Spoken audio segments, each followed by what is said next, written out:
Պարոն վարչապետ, ԵԱՏՄ նիստի արդյունքներով, որոնք են այն հիմնական որոշումները կամ նախաձեռնությունները, որոնք Հայաստանի տնտեսության զարգացման համար առաջնային են, կամ որ որոշումներն եք դուք առավել կարևորում։ ԵԱՏՄ նիստի արդյունքներով, որոնք են այն հիմնական որոշումները կամ նախաձեռնությունները, որոնք Հայաստանի տնտեսության զարգացման համար ավելի կարևոր կամ որոնք եք դուք ավելի շատ կարևոր։ Առաջիկա նիստի թե նախորդ, որովհետև մի հատ Դեկտեմբերի 11-ի։ Հա, դեկտեմբերի 11-ի։ Օրինակ, մասնավորապես մենք էլեկտրոմոբիլների քվոտայի հարցը լուծվեց եւ ընդհանուր առմամբ շուկայի կարգավորման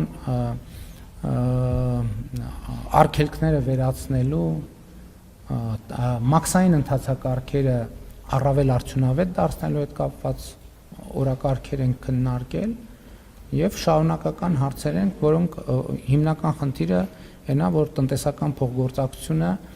ավելի արդյունավետ դառնա, բայց գիտեք ինչ ամեն ինչ չի, որ ֆորմալ որոշումներով է կարգավորվում։ Հիմա օրինակ տեսեք, Ղազախստանի հետ տեսեք մեր քաղաքական հարաբերությունները ինչ բարձր մակարդակում են։ Եվ Ղազախստանը եւ Հայաստանը Եվրասիական տնտեսական միության անդամ են։ Բայց եկեք նայենք առևտրաշրջանառությունը։ Շատ փոքր։ Ну, փոքր իր պոտենցիալի համեմատ եւ փոքր, այո, բացարձակ թվով էլ փոքր։ Ինչու լոգիստիկ կապերի խնդիրների պատճառով։ Եվ հիմա այն որ Հայաստանի եւ Ադրբեջանի միջև խաղաղությունը հաստատվել նոր հնարավորություններ է բացում նաեւ ԵԱՏՄ-ի սահմաններում։ Կամ հիշում եք օգոստոսի 8-ին, երբ որ օգոստոսի 8-ի հռչակագրից հետո ասվում էր, որ սա հակառուսական որոշում է, որ սա ընդդեմ Ռուսաստանն է։ Ես էլ ասում եմ ոչ։ Ասում եմ սա նոր հնարավորություններ է բացում նաեւ Հայաստան-Ռուսաստան հարաբերությունների համար։ Հիմա այն ինչ անկախ Հայաստանի եւ անկախ Ռուսաստանի պատմության մեջ չի եղել երբևէ օգոստոսի 8-ի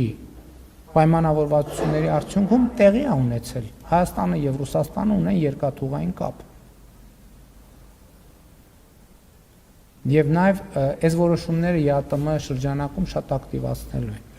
Ու ԵԱՏՄ շատ կան ռազմավարական որոշումներ, ընթացակարգային որոշումներ, որոնք կոնկրետ արդյունքը այս վերջին նիստի մասնավորապես 15000 էլեկտրոմոբիլների քվոտաներ, որը հանրությանը շատ հետաքրքիր է, մաքսային ընթացակարգերի հարցեր են քննարկել եւ այդպես շարունակ։